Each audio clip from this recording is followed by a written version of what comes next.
Last year's cornerback class provided blue chip talent at the top, as well as great late round options such as Tyreek Woolen and Jack Jones, so it's easy to look down on the 2023 class. However, that is no longer the case, and with the Senior Bowl a month away, here are my top cornerback prospects in the 2023 NFL Draft. And what's crackalackin'? It's your boy Broshmo. Just in case you did not know, so go ahead, become a bro and subscribe. Leave this video a thumbs up if you enjoy the content. As always, let me know what you think in the comment section below. Let's have that nice, beautiful football discourse, especially with this this cornerback class. I think there's a lot of good prospects to talk about, and we'll be doing that today. Quick shout out to today's sponsor, Underdog Fantasy. If you like weekly fantasy or player prop bets, then check out Underdog Fantasy. Use promo code Broshmo when you sign up. They'll hook you up from the get-go to get that betting journey started. But remember, my friends, bet responsibly. Let's go ahead and get into number 10. Garrett Williams out of Syracuse. He is a fourth-year senior, 6 foot 189, and this dude, I don't know if he's going to be able to test out. That's the thing. He tore his ACL, I think, late October, and I don't know if he'll be ready to go on a pro day or anything like that, which is a shame because this guy has some nice movement skills, and I think he was going to make a lot of money, and I mean a lot of money, just based on how he would test out. And I mean, there's a lot to like about this cat's game. We saw a lot of ball skills throughout his career. Obviously only played in, I believe, 7 games this year, 2 interceptions, a pass breakup. But if you look at the prior 2 seasons, he had 2 interceptions, 13 pass breakups. He's also poses very nice closing speed. He's very active against the run, has this like throw caution to the wind mentality, throw his body at ball carriers, dive and drag, tackle guys. And despite like this type of like style, like he's actually a pretty sure tackler.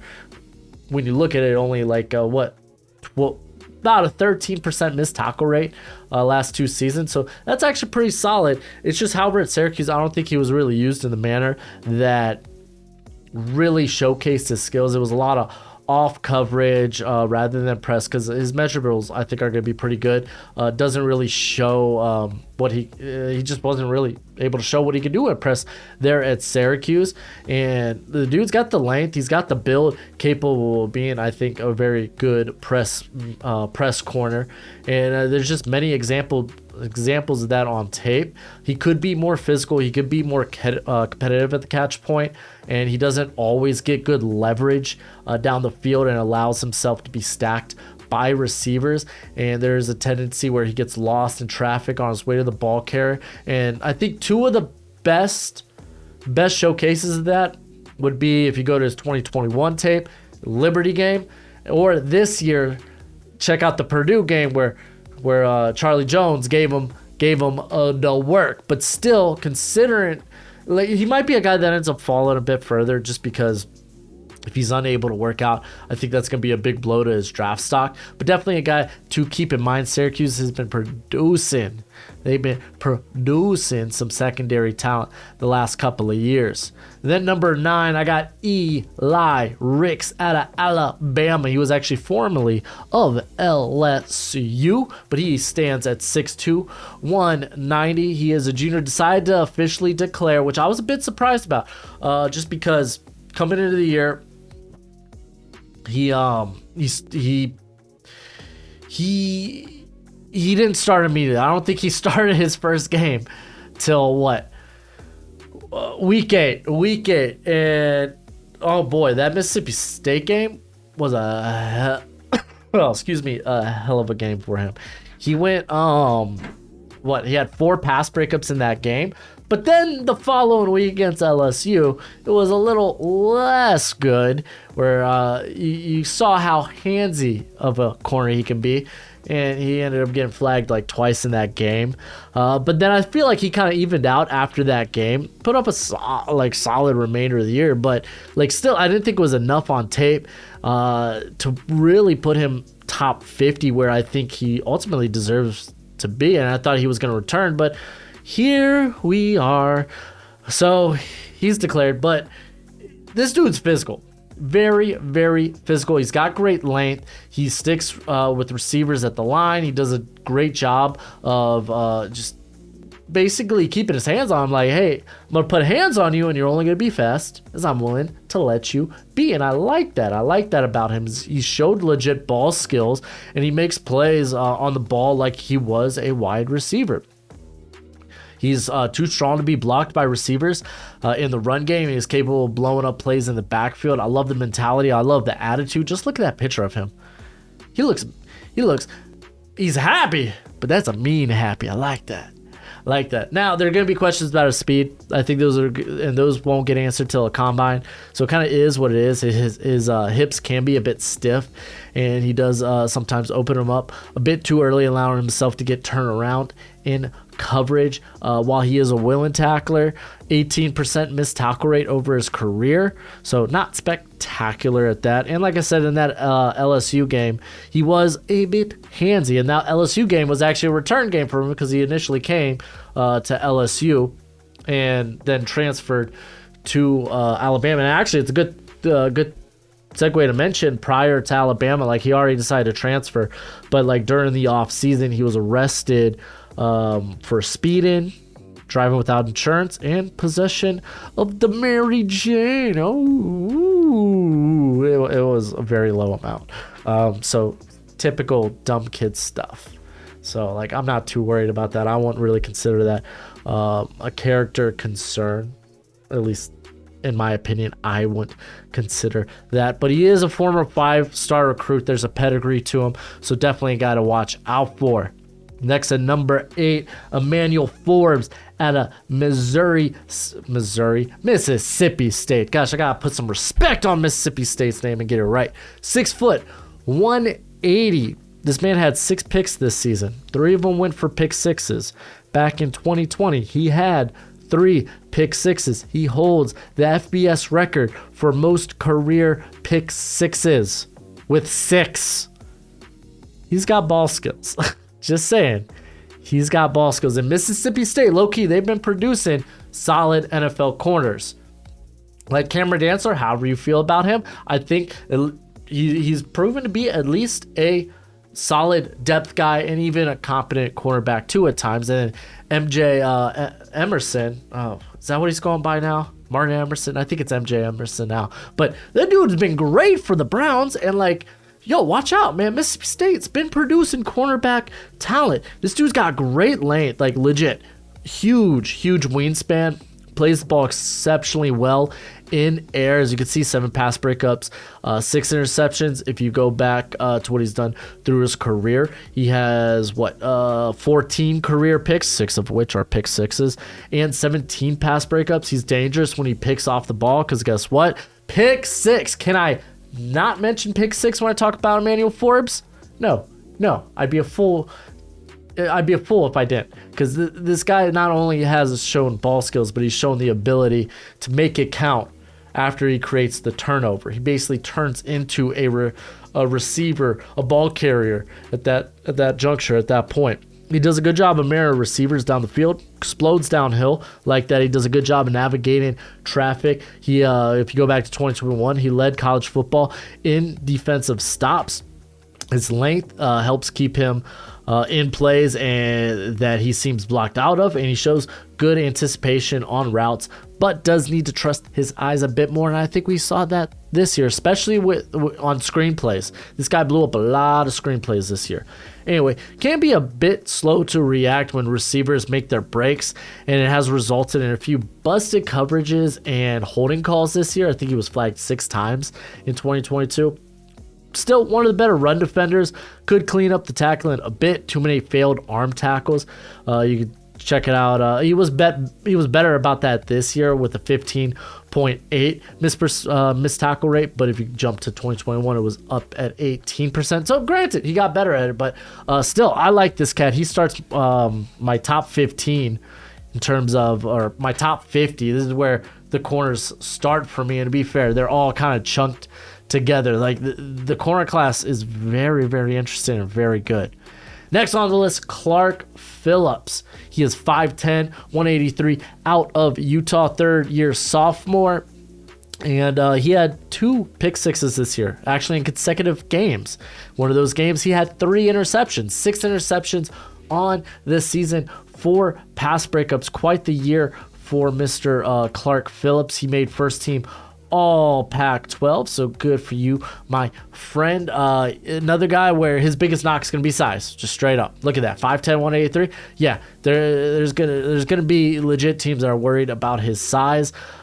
He did mainly play a lot of off coverage and at Utah there, and even when he did have to stack up or man up on receivers, when he had to face more physical receivers, you could see the lack of size mattered in some of those instances, in some of those cases.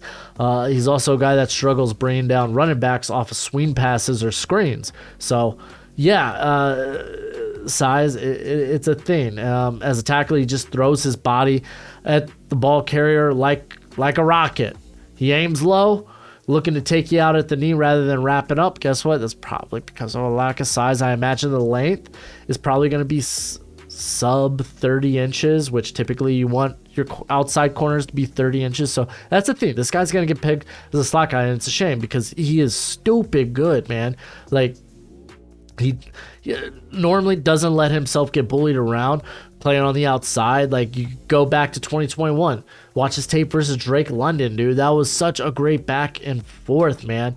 Like, he was up in London's grill on any pass 10 plus yards, and I love it, man. Even on passes underneath, he was just jumping out, or he was jumping the outs, he was jumping slants. You just love to see it. He's very explosive in his back pedal, and like, really, if you go back to that USC game, just to get London involved, they had to resort to the screen game where, Phillips is throwing his body like a rocket at you. Unfortunately, Drake London was one of the best receivers that forced him his tackles in 2021.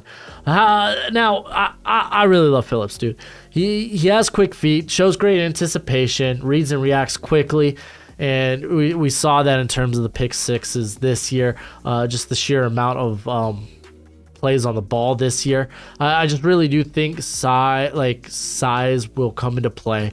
And like, dude, if this guy was like 5'11", 6 foot, 190, we'd probably be talking about him in the first round easy. And I think many people still are, man. But more people are talking about him as that fringe first rounder.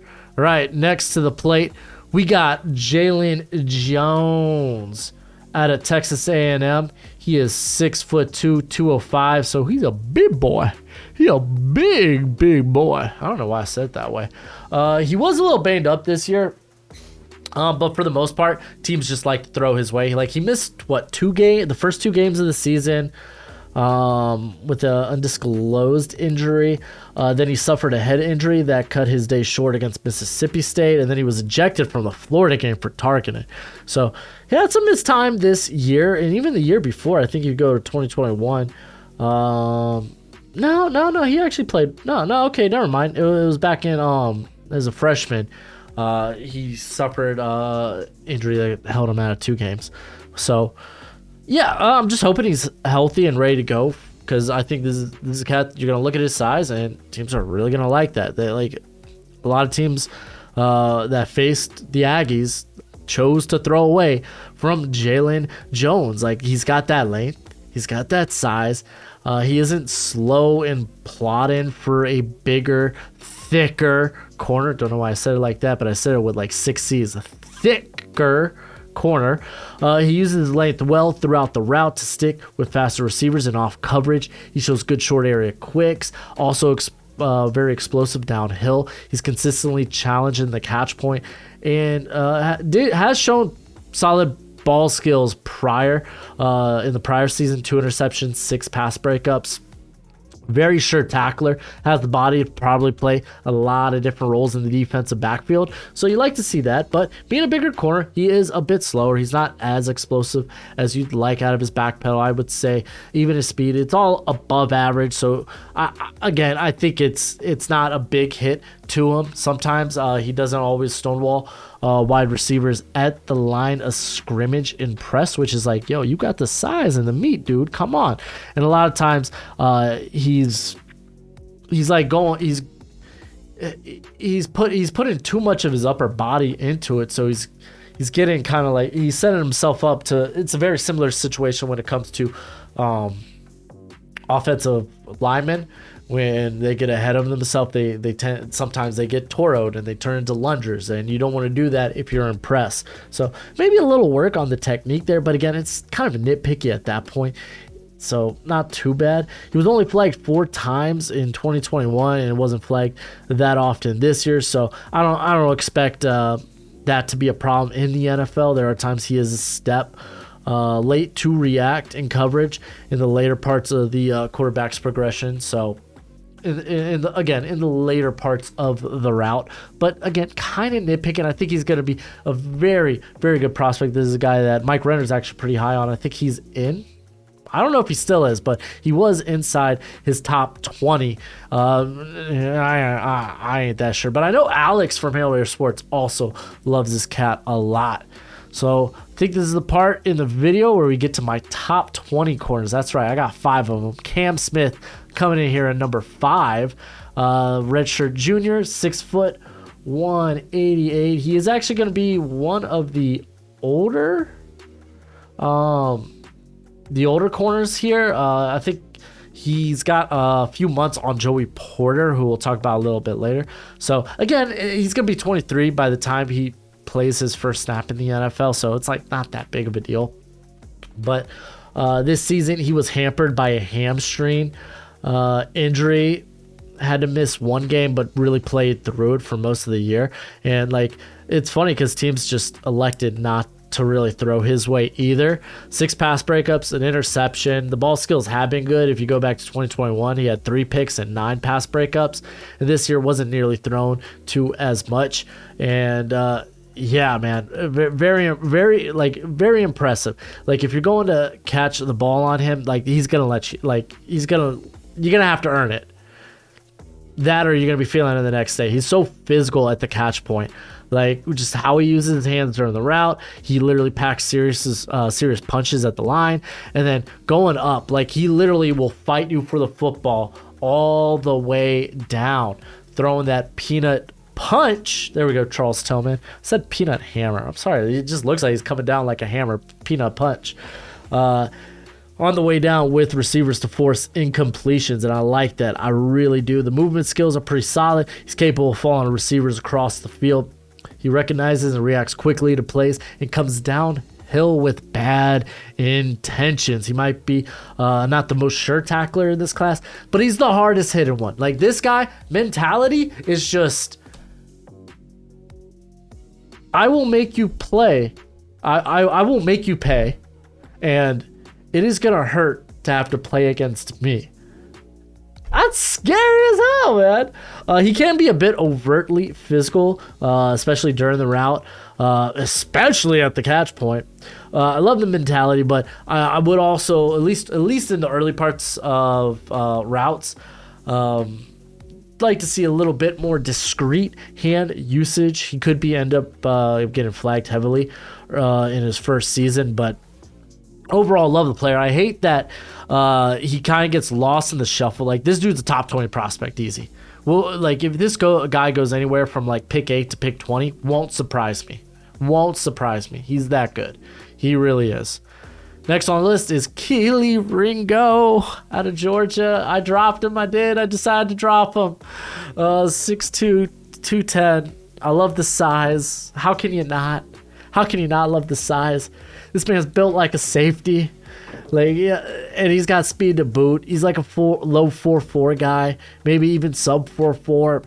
Like, his closing speed is exceptionally scary. You could really go back and look at what was it? I can't remember if it was the SEC championship or the national championship game, where essentially he got toasted by Jameson Williams. And he was playing close to the line, playing in press, thought he had safety help, and Christopher Smith did not get there as soon as he nearly should have. To be fair, I mean, Jameson Williams, he go fast, boom, boom.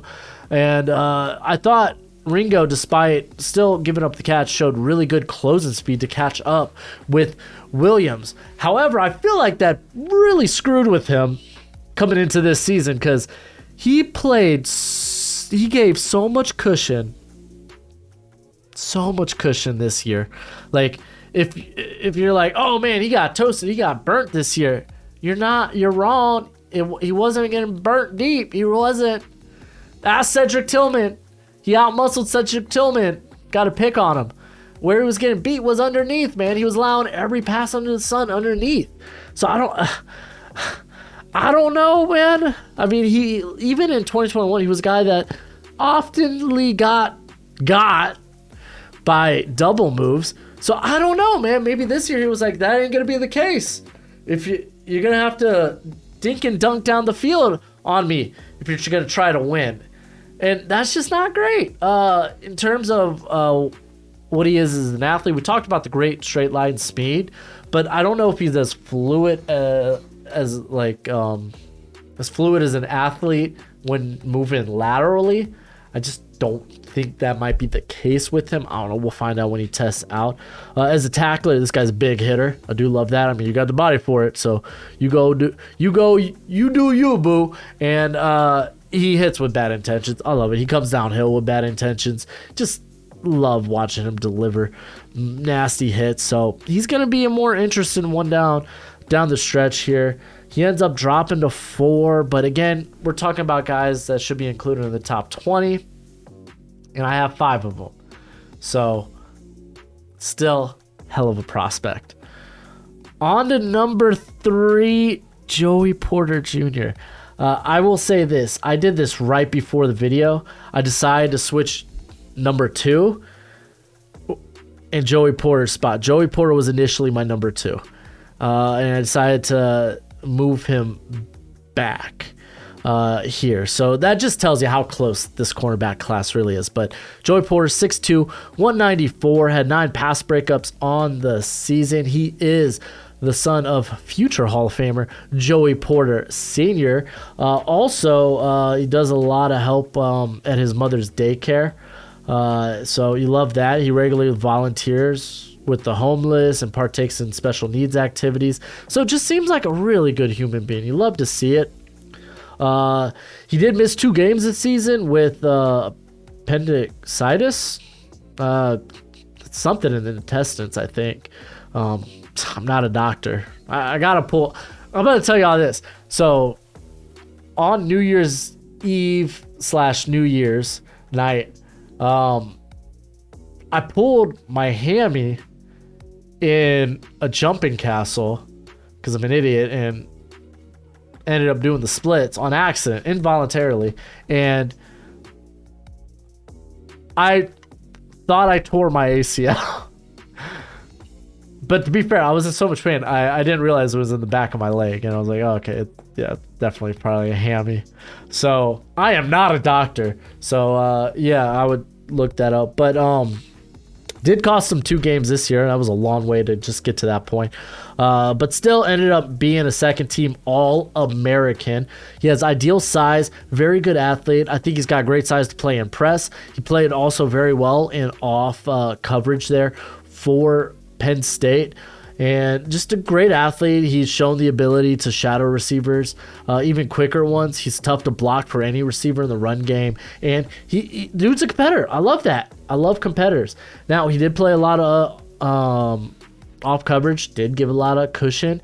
And there are times where he's just a bit high in his back pedal and doesn't get downhill as fast as he needs to. I thought he was better at that this year. He was flagged less, but still a guy that might be a bit too grabby for my taste. But again, I think it's easier to teach a physical corner to be less physical than rather than having to teach a corner who's usually not physical to be more physical. It's just not in the nature. That's what I believe. So take it for what you want. And honestly, I think that Porter's at his best when he can play physical and get in the grills of guys. But I did point this out on the 2021 tape, and to be fair, never saw it again, where he was just not good at there was really no one in his area, and he just wasn't finding something to do, wasn't finding, I guess, busy work, going helping out elsewhere. It was literally one instance, and I think I'm going to just take it out of my notes altogether. Like, it's not, there's no point even talking about it anymore.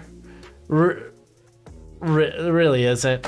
I will say this, though, as a tackler, I would like to see him be better at wrapping up, but he's also a guy, again, with that physical mentality. He kind of want to hit. He wants to hit, and he wants to hit guys hard, and I can't blame him.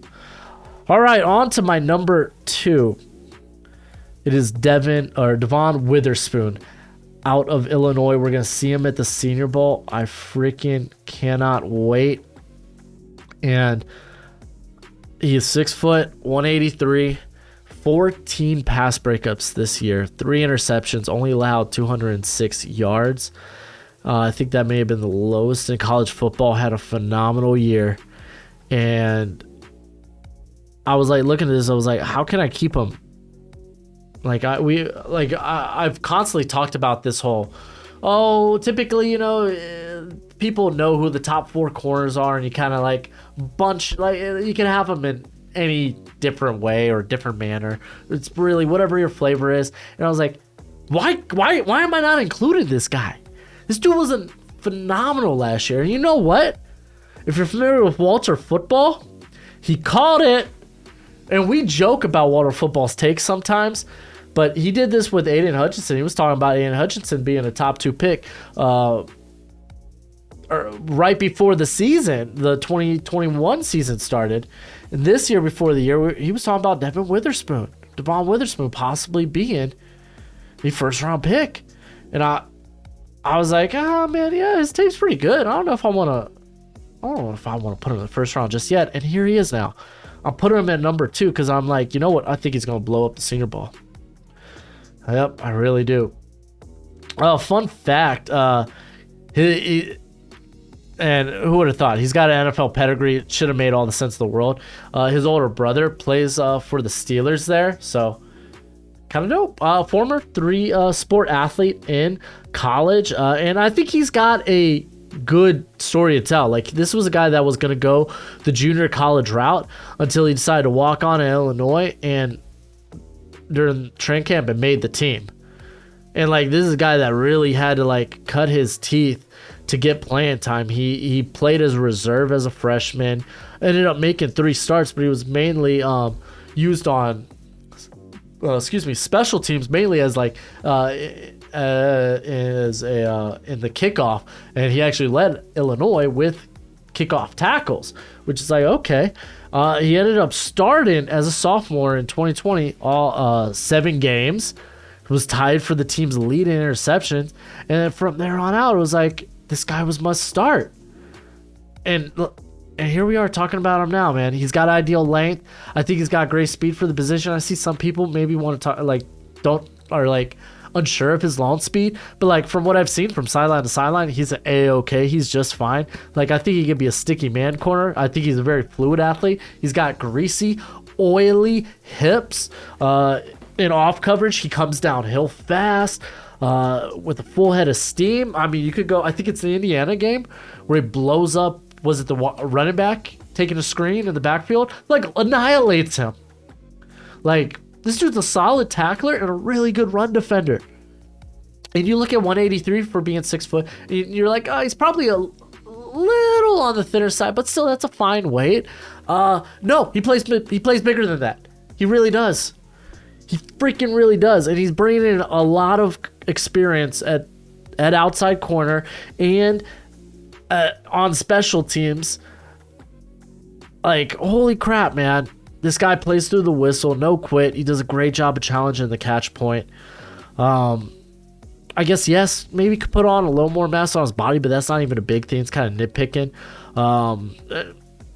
So I guess I don't really care too much there. There were questions about his ball skills, about can he turn some of these forced incompletions into interceptions. And honestly, it's like he gets his hands on the ball so often. I don't know if I care. I really don't. At that point, you're just nitpicking. Just give me a shutdown corner, and we'll talk about that with number 1 as well. There are times he does play. Like, I think you could probably get better. with his back pedal. We'll get a better look at the Senior Bowl in the one-on-ones and see how exactly. I think he's a little high in his back pedal, but and it doesn't always like turn on balance. But we'll get a better look at that in the Senior Bowl, and I can't wait. All right, number 1, he's a top 20 prospect as well for me. It's Christian Zales out of Oregon, former Colorado transfer, 6'2", 201. Made Bruce Feldman's Freaks list. No kidding. Who would have thought? He's long. He's long. He's fast. Sounds like a Blue Chew commercial to me.